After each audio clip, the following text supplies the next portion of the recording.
Girl,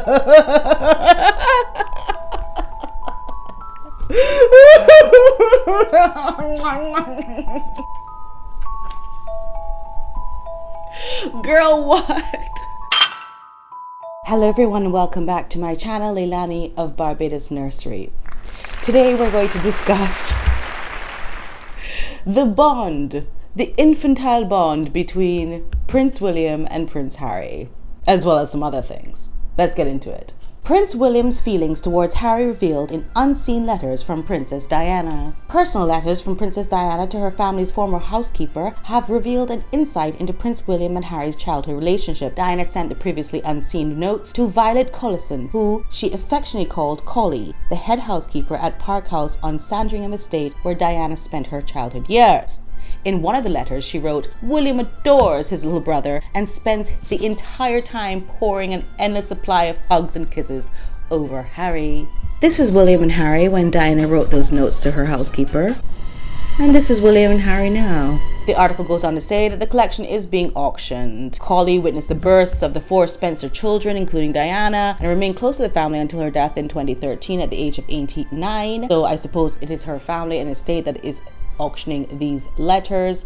The correspondence spans from before Princess Diana's marriage to Charles through to the early years of Prince William and Harry's lives. One notable item is a double-sided letter written on Buckingham Palace notepaper dated 8th of July 1981, just 3 weeks before the royal wedding. In it she remarks, "Everyone frantically busy here doing last-minute decorations." Diana says the bride-to-be has remained quite calm. This letter is in the original envelope in Diana's hand is expected to fetch £800 to £1,200. Anyway, I just wanted to wait a little bit and see how much all of this really was auctioned for. Oh my goodness. Intimate Princess Diana letters sell for £51,850.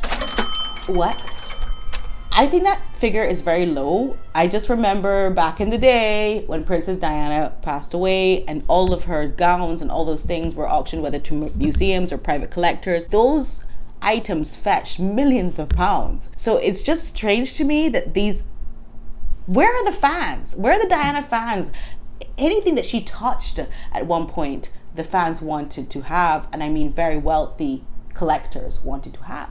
So whatever happened to that? £51,000. I mean, I suppose the housekeeper's estate might be happy with that figure, but really and truly, her price has gone down, I think, at this point. Listen, we're really here to talk about babies, right? So here we go. We're going to talk about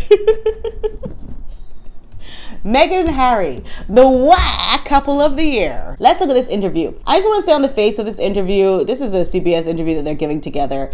And I am just kind of in shock that they would give the optics of the two of them actually engaging in an interview together, because it gives us memories of the Oprah show, which went terribly wrong. But let's hear what they have to say. They're young, they're 3 and 5. They're amazing. But all you want to do as parents is protect them.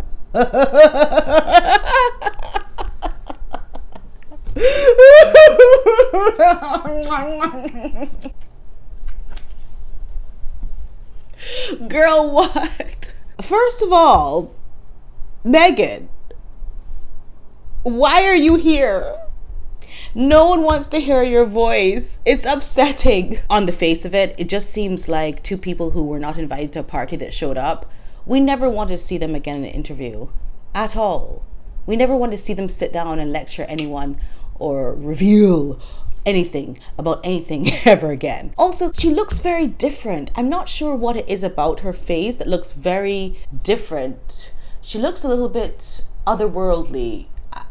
I don't know what it is. As a mother, when you say, "Oh, how are your children? What about your children?" and you say, They're amazing. But it's like she doesn't believe it herself. I don't know why she's acting about that. That's something she could totally just be herself about. But then also to say, they're amazing. But all you want to do as parents is protect them. And so as we can see what's happening in the online space, we know that there's a lot of work to be done there, and we're just happy to be able to be a part of. Who told you that you're a part of it? Well, let me tell you the part that you are. You are yourselves bullies. You yourselves have the Sussex Squad. You also have your experience in the royal palace where you bullied people. For the two of them to sit here in this Airbnb setup house and talk about things that do not require their opinions is extremely aggravating.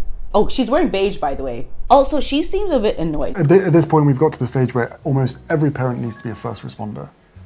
And even the best first responders in the world wouldn't be able to tell the signs of possible suicide. That is the terrifying piece of this.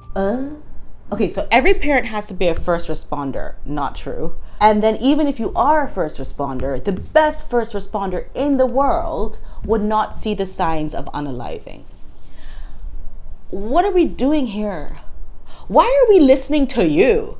What qualifications, what medical school did you graduate from, Prince Harry? What qualifications do you have to opine on medical responders, on whether they're qualified? Or you're saying they're not even qualified. How dare you? Because even if you're the best, look, I am so frustrated with why they sit up here. And as I said, her face, I don't know if it's because she's annoyed because Harry is sharing the stage with her, or if she's just not sure what to do next. Like, she seems like she's very frustrated in her life. I think what you'd call it is disdain. She has disdain for Harry sitting next to her, gesticulating and doing all the things that she has taught him to do. And yet she just has to sit there now and be like, she has markled everything. The Saddam touch is what she has. Yeah, so that's just a clip from the interview. We haven't seen the whole interview as yet, and I don't think, you know, from judging from this, the content of that interview is not going to be amazing, like her kids. This interview is probably going to get a lot of backlash. People are going to be very upset about it, as usual. In the wake of everything that's happening with Invictus Games, which is Harry's one and only pure project that he's doing, everything else has been markled and or compromised in some way, shape, or form.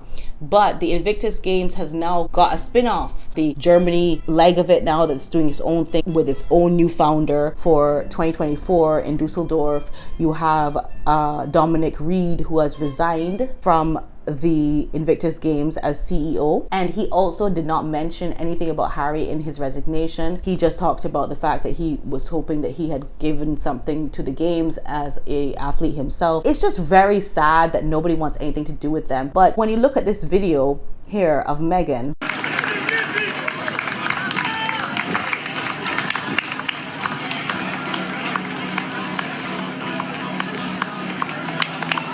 I mean, to me, that was the undoing of everything. That was the undoing for them. Everything was wrong about it. And I think that even if you just look at that as a reason for everyone walking away from Invictus as she walked away from the soldiers, that would be enough for me. Anyway, love you all so much. There's a lot going on here, so we have to keep track of it. But we're going to cover this interview as well in the future. Please don't forget to subscribe and press the bell notifications. And most importantly, please give me a thumbs up. That really helps the algorithm. But anyway, thank you for watching me. That's it for this video. We'll watch the interview in its fullness when it comes out. But yes, thank you for sticking with me. And I love you all so much. And you know that. Okay. Wow.